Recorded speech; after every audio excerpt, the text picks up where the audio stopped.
twari abanyabyaha ariko twararekuye satani, ubu dukorera Yesu. Amen. So rero ubu dukorera Yesu. Nawe rero uriko urankurikirana ku ijambo ry'agakiza TV, nuhebe satani wemere ukurikire Yesu, azaguha umunezero gusumba umunezero utari bwigere uronka mu buzima bwawe.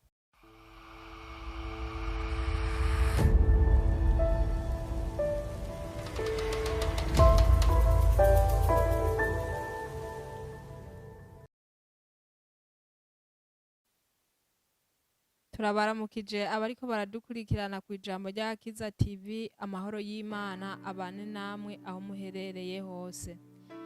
Kuri uyu munsi tukaba dufise mwene data muriko murabona imbere y'ikamera. Si ubwa mbere mumubonye, ariko hariho abatamuzi. Reka ndamuhe umwanya yidondore, yivuga amazina yiwe, kuko hari ivyo tugiye kuganira. Aje kuvuga amazina yiwe aca asenga Imana kugira ibane natwe kuri uyu mwanya. Kaze mutumire. Murakoze cyane kuduha kaze ku ijambo ry'agakiza TV, naho turi abasangwa bo ku ijambo ry'agakiza TV. Hanyuma namwe nkaba ndabashimiye muriko muradukurikirana ku ijambo ry'agakiza. Imana ibahezagire. Rero ku mazina nkaba nitwa Remejio, hanyuma nkaba nishimye cyane kongera kubana namwe ku ijambo ry'agakiza TV. Reka nk'uko badusabye kugira ngo tujye tugira ko dusenga. Mana uhoraho, Mana ndagushimiye, ndagukengurukira kuri Mana uhoraho.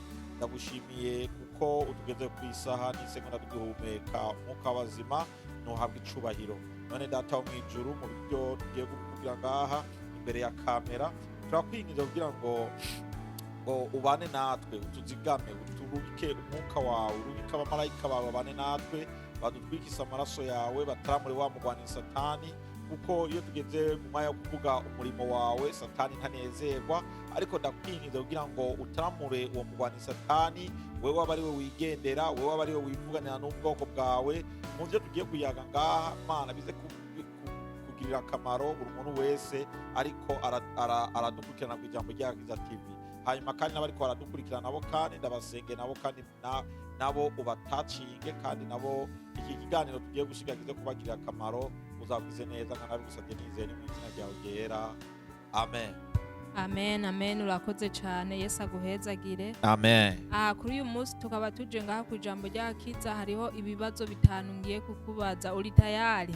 Ibibazo bitanu ndi tayari, n'ibirenga bitanu ndi tayari, navyo bijana ndi tayari. Imana ishimwe. Nawe uriko uradukurikirana ukaba ufise ikibazo cyose ugomba kutubaza canke ugomba ko nomubaza, ucandike muri comment kugira nzoce ndakimubaza kizoce kiba next. Icambere ngiye kukubaza kuba waramenye Imana ni giki cyahindutse mu buzima bwawe? Urakoze cyane ku kibazo cyiza cyane rwose. Kuba naramenye Imana ni giki coba carahindutse mu buzima bwanje? N'ibintu byinshi byahindutse mu buzima bwanje kabisa. Ntaramenya Imana nari umuntu nitwara uko ngomvye, nari umuntu ngendera mu byo ngomvye, ariko kuba ubu naramaze kumenya Imana, icambere cyahindutse nuko mwene data uri kurankurikirana, sinshobora kuza kuryama ntasenze. Icya kabiri, sinshobora kurya ntasenze. Ariko ubwa mbere ntaramenya Imana narashobora kuza ingenda zirose narajya ntasenze, bagiye kuryama nkiryamira uko nyene, kuko ntabwo nari kumwe n'Imana. Ariko ubu kubera namaze kumenya Imana, ni byinshi nirinda. Imana idufashe cyane rwose. Ni byinshi nirinda, nahora ningendana n'abantu bakora ibintu bitandukanye, nanjye ugasanga ndiko ndiyunga nabo. Ariko kugeza ubu ikintu cyitwa icyaha n'umuziro kuri jewe. Imana ishimwe cyane. Ikintu cyitwa icyaha n'umuziro, ariko ikintu cyitwa ijambo ry'Imana, ikintu cy'Imana, ikintu gihanura umuntu, icyo cyo kintu tugendana naco. Rero kuba naramaze narahindutse, ni ibintu byinshi byahindutse mu buzima bwanjye, none dondora ngo mare. Amen. Yesu agira neza. Umuntu wese uri kuradukurikirana ku ijambo ry'agakiza TV, urumva ubuzima yararimo, yibyukira uko agomvye, yiryamira uko agomvye, yirira uko agomvye, ntiyasenga Imana. Buriya gusenga hari imigozi myinshi satani Imana ica kugira ngo umuntu abe mu mahoro. Ariko iyo uryama udasenze ukabyuka udasenze, satani nawe aba kwiyegereje, ashobora kugutwara kuko ntutahura Imana ico arico. icya kabiri ngiye kukubaza ni iki wo kwigisha abataramenya imana kugira ngo nabo barokore ubuzima bwabo? urakoze cyane, ikibazo cyiza cyane rwose. Icyo no kwigisha abantu bataramenya imana ni uko bakwiye kwiyegereza imana. Imana mwene data, umaze gufata imana akayigumya aba afise umunezero munini cyane rwose, ntaco uba ugitinya, kuko n'uyu munsi naho wopfa umenya ati ejo nzoza kubona iki, nzoza kubona ubwami bw'ijuru. Ariko wewe utarafata imana, iyo upfuye uba upfanye ivyaha. Iryo jambo muraryumva, iyo upfuye uba upfanye iki? Uba upfanye ivyaha. Rero sinifuza yuko uri kurankurikirana woza gupfa ugapfana icaha. Imana idufashe cyane rwose. Nifuza yuko wewe umunsi Yesu azaguhamagara uzobona ubwami bw'ijuru, ariko ntuze kuzogenda kubona kubona Satani ngo ugende muri gihonomu. Imana idufashe cyane. Ico nico nifuza buri muntu wese yogira. Rero nuko wewe woba ugikora ivyaha ukwiye kubiheba, woba ukigendera mu busambanyi ubihebe, woba ukigendera mu kwiba ubihebe, woba ugitukana ubihebe, wiyegereza Imana, uhebe mu ngendo zose wagendeyemo, uhebe kugendana nabo abantu b'abapfumu, uhebe kugendana n'abarozi, uhebe kugendana n'abafirimasoni. Wewe gusa uze kuri Yesu, ufate Yesu. Yesu nta mafaranga azagusaba, Yesu buri kintu cyose uzomusaba azakiguhera ubuntu. Rero wewe utaramenya Imana, ndaguhamagara kugira ngo uze kuri Yesu. Yesu arakugomba kandi Yesu aracagufitiye umwanya wo kuguharira. Rero nuze karibu Yesu akugirene, aguharire, umukorere, nkuko natwe twari abanyabyaha ariko twararekuye Satani, ubu dukorera Yesu. Amen. So rero ubu dukorera Yesu. Nawe rero uri urankurikirana ku ijambo ry'Agakiza TV, nuhebe Satani, wemere ukurikire Yesu. Azaguha umunezero gusumba umunezero utari bwigere uronka mu buzima bwawe.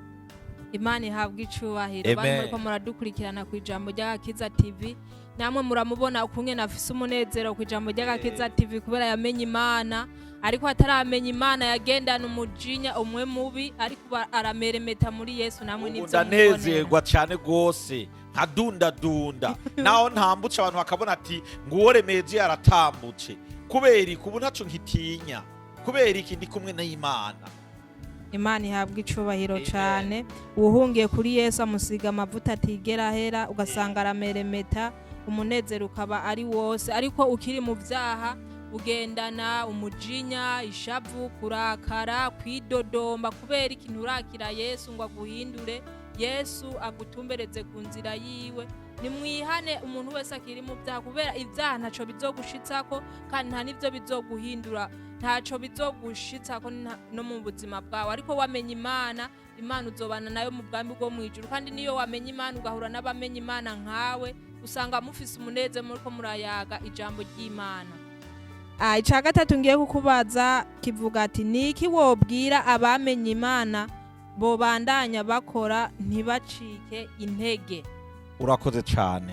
Ni ikibazo cyiza kandi kimeze neza cyane rwose, cigisha abariko baradukurikirana ku ijambo ry'Agakiza. Ni igiki wokora cotuma abantu bagirane abamenye Imana bo bandanya bakora kugira ntibacike intege? Icambere wokora mwene data nugusenga. Iyo ni ikintu cambere. Ugusenga niko rufunguzo rwa mbere ku mukristo. Ugusenga, iyo usenze uba uri kurirukana amadayimoni yose, uba uri kurirukana bajya abantu bose ijya myuka mibi yose canke Satani yo agomba kukuzana kugira ngo urekure Yesu. Ariko iyo udasenga ni hamwe intege zitangura kugirane kukumva, ugatangura kukumva yuko menga ntugomba guhogera gukora umurimo w'Imana. Nugusenga, nukwisonzesha. Ivyo byose ni ibintu bibiri ukwiye gukora. Senga, wisonzeshe, uvuga ati jewe nyama naratuye yuko ndekuye Satani, ngomba gukorera Imana yanje ariyo yemeye kuza kuri iyi si ikagirane, ikabambwa, agakubitwa. Mwibaze kwanza, banze mutahure bene data, kuba Yesu yaremeye akaza kuri iyi si, nta cyaha yigeze akora, ariko yagiye wewe na jewe akemera agakubitwa, akabambwa, agakubitwa amacumu yo mu rubavu, bakamukubita ibisumari byo mu biganza hehe. Ariko mbe wewe ubanza kwiyumva icyo kintu wogikora? None kuba Yesu yaraza akitangira ibyaha by'iwawe, kubera iki woza guhendwa n'abandi bantu ngo genda ngo usubire kuri Satani? Rero niwumva n'ijwi rikubwira ngo rekura Yesu, uzoribwira ati cyitwa kwa zina Yesu, cyitwa kwa zina la Yesu, iryo jwi rizakureka, iyo azoba ari Satani. Rero ndaguhanura ntukarekure Yesu, mugumye ukomeze gusenga. Nawe uzoba uri mu bibazo, nawe uzoba uri mu ngorane zitandukanye, wewe komeza usenga, komeza wisonzesa, komeza usoma Bibiliya. Niwasoma Bibiliya, nico kintu ca mbere kizagufasha kugira ane kudaheba Imana, kizogufasha kugira ane kudacika intege, kubera kugira usenga kandi ugasoma Bibiliya, kuko Bibiliya irimo ibintu impanuro nyinshi. Bibiliya iratwigisha, iyo usoma Bibiliya ikwereka ibintu udashobora gukora. Imana idufashe cyane gose. Amen. Rero muntu wewe uzi yuko uvuga ati je narakire Yesu, mugumye, ntumurekure, ntugendane na babagenzi bo guca intege, ahubwo bajye bagenzi no kugira ane no kubasengera. Ikintu cyose rero cugariye no gusenga. Gusenga niko gukuru, gusenga niko gufasha. Shadraka na Meshaki bamaze kubaterera mu itanure ry'umuriro, barasenze cyane, barasenga, umuriro ntaco wabagize, Imana yabanye nabo. Nawe mwene data batambuka muri uwo muriro bigira ntuje Nebukadineza amaze kugenda kurabayo, acabona hariyo abantu bane, azi ko yateye abantu batatu. Kubera iki?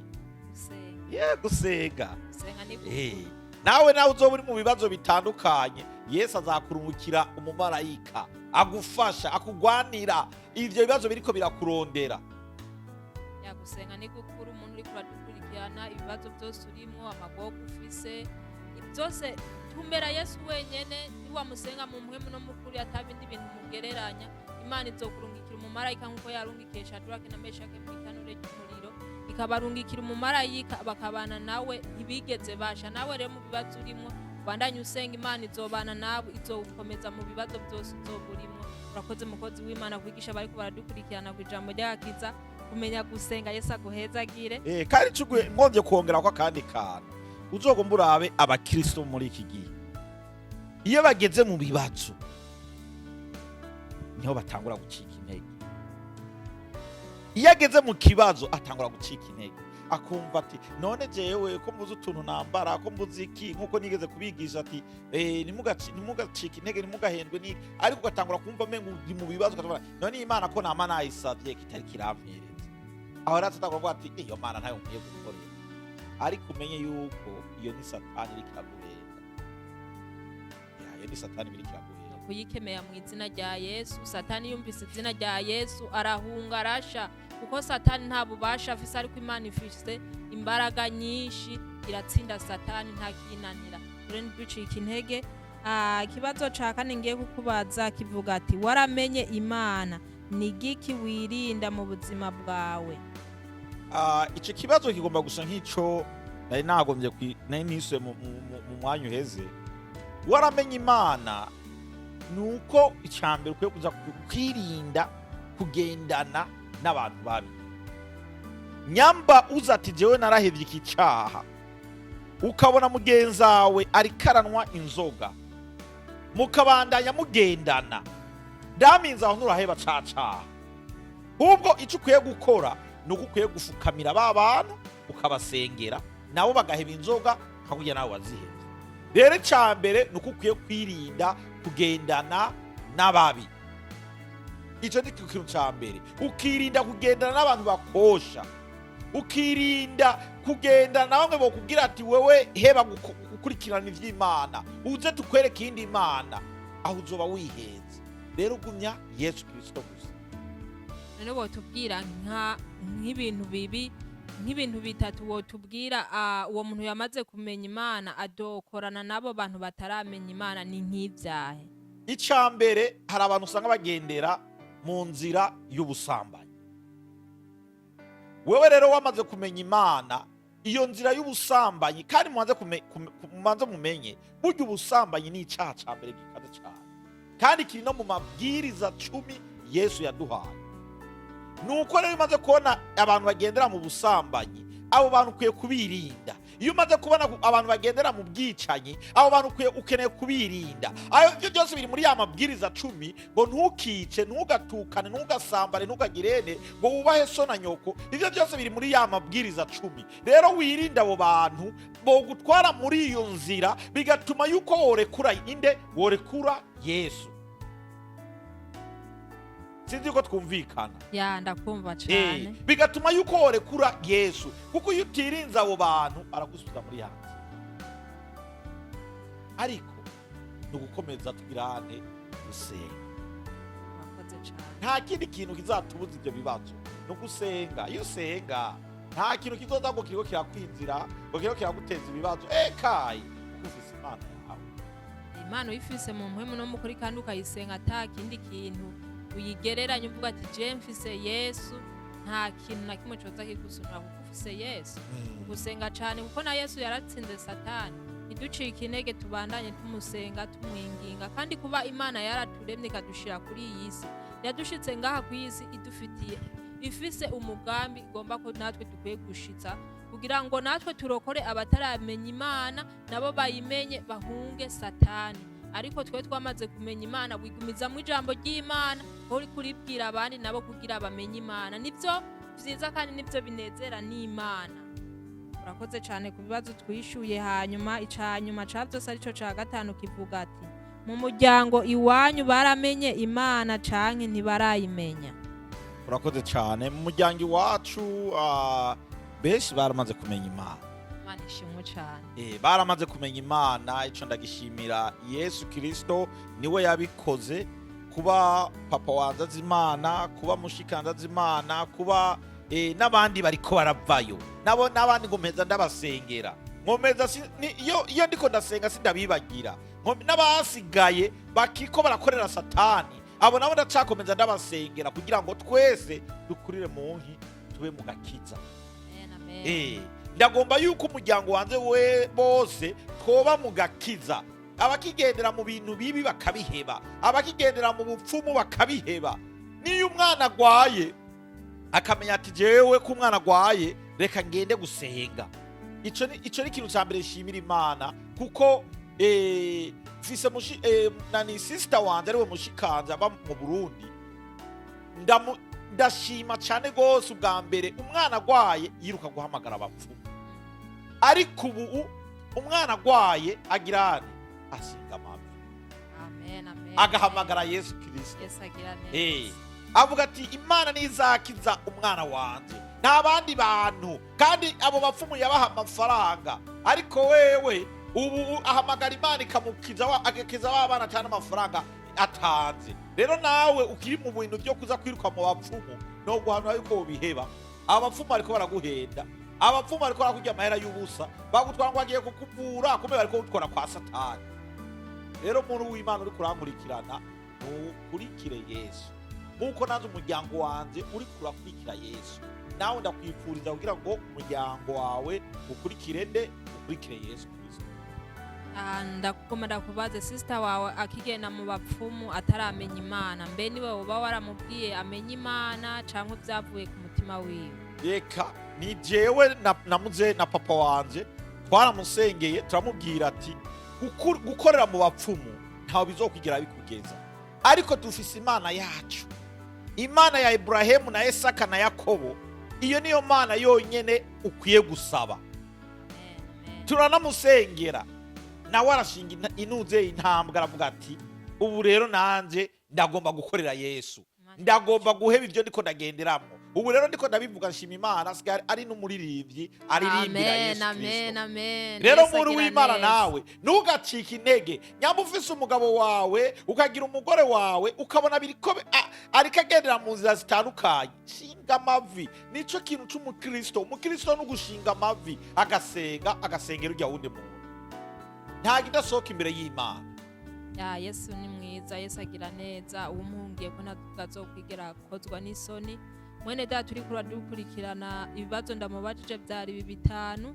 kandi ndagushimiye cyane kubera wanyishuye ibyo nakubajije byose. Yesu akugirire neza. Amen. Imana ibandanye ibana nawe. Murakoze cyane. Buri mwanya tugukeneye ibibazo tuzoza turabikubaza. Umuntu wese azoba afise ikibazo azokwandike, byose nzobimubaza nk'uko muzoba mwabyanditse. Hanyuma tukaba tugejeje aha, reka ndamusabe asenge nyamba hari nk'ikindi ufise wobabwira cyangwa wobasangiza kazi. Ico no basangiza sikindi nuko nipfuza buri muntu wese ariko arankurikirana ku ijambo ryagize ati ubu butumwa canke inyigisho ntuyigumize, ndagusaba yuko uyihereza n'abandi, rega size nzoguheza. Iyo wamara gukana gusa ukagira share, Imana yonyene nzaguheza, kuko ubutumwa uzaba bugeze kure. Inuze inyigisho nigishije hari abantu benshi zafasha. Rero nawe ukiri mu vyaha, ndaguhana nuko woheba Satani. Satani ariko araguhenda, Satani ariko aragutwara mu nzira mbi, ariko kurikire Yesu Kristo. Yesu Kristo niwe dukwiye gukurikira, nta wundi dukwiye gukurikira. Nkuko tubibona muri Ntuzeyi, igihe Ntuzeyi Daniyeli yaratawe muri rwa rwobo rw'intambwe, baramutaye muri rurya rwobo. Daniyeli ico yakoze iki? Kwabaye gusenga, arasenga. Babandi abagabo babiri bagiye kumurega kugira ngo Daniyeli ngo abe umuntu mubi muri bo, kugira ngo kwera Ntuzeyi urya mwami yari yamaze kumuhereza igiti, bashatangura kugira iwivu, baza kumubeshera ibintu bitagira uko bimeze, kuko ngo wewe ugafise izindi mana asenga. Ariko reka ndakubwiza ukuri, Daniyeli yaragiye hariya muri rwa rwobo ntaco yigeze aba. Ariko babagabo ngo n'umuryango wabo babatere muri rwa runogo, zanuze zabasaniye mu kirere zirabarya. Rero kuba Imana yarakoze ibitangaza igatacinga Daniyeli aho yarari muri rya rwobo, nawe isora kugutacinga, isora kugukorako mu buzima urimwo, isora kugukorako mu bibazo urimwo, isora kugukorako mu ngorane urimwo zarizo zose. Ntiwibaze Yesu ngo ntariho, Yesu ariho. Ntumubona ku maso ariko azagira umunsi umubona, Yesu uzamubona. Rero murakoze cyane, reka sengere n'abariko baradukurikirana, sengere n'abariko nabumvise rino jambo, kandi wari wese azasharinga iyi video, ndamusabira umugisha ku Mana kugira ngo izamuhezagire. Mana uhoraho, turagushimiye tugukengurukira, turagushimiye kutyiza n'ibitangaza, turagushimiye ukuntu wabanye natwe kuva dutangura tukaba tugeze kuri isaha n'isegonda tumaze iri jambo ryawe. Mana ndagushimiye, ndagukengurukira iki kiganiro. Mana ndakwingiza ukomeze kugihezagira, abariko baragikurikirana ubahezagire. Mana babone umwuka wawe wera, babone ikiganza cawe, babone abamarayika babazungurukako, bamwe batarava mu by'isi, bamwe bagikorera Satani. Abo bose Mana ndabasengera kugira ngo babone ikiganza cawe, babone umumarayika Gaburiyeli bamanukako mu izina rya Yesu Kristo. Nukora ibitangaza ku muntu wese ariko arankurikirana, nukora ibitangaza ku muntu wese agiye gusharinga iyi video, nukora ibitangaza ku muntu wese akigendera mu busambanyi kugira ngo ubwo busambanyi buhebe mu izina rya Yesu Kristo. Ndakwinginze umuntu agikorera mu busuma, agikorera mu kwica, abo bose ndabasengeye in mighty name of Jesus. Yesu Kristo ubamanukeko, ubiyereke, babone umwuka wawe wera, uzabwize neza. Sengeye n'abandi bose bariko baradukurikirana, arabari mu bitaro, arabagwa ingwara zitandukanye, abo bose babone umwuka wawe wera, bakire. Turakwingize Mana uhoraho, turakwingize kugira ngo batacinga bari muri bya bitaro, bamwe bagwaye ingwara zitandukanye, bamwe bariko barateseka aho bari mu bitaro, bakire guhaguruka mu izina rya Yesu Kristo. Uzabwize neza Mana, urakoze kuko ubyumvise, kandi urakoze kugiye kubikora. Nkaba nabigusavye nizeye kubw'umwami wacu Yesu Kristo, ni mu izina ryawe ryera. Amen. Amen. Urakoze cyane, Yesu aguhezagire. Abariko baradukurikirana urabasengeye, Imana ibafashe mu bibazo murimwo, muronke amahoro, muronke kwidegemza muri Yesu hari umunezero. Hama mugire ibihe vyiza. Ivideo yacu igeze ngaha, mubane n'amahoro ya Yesu. Bye bye.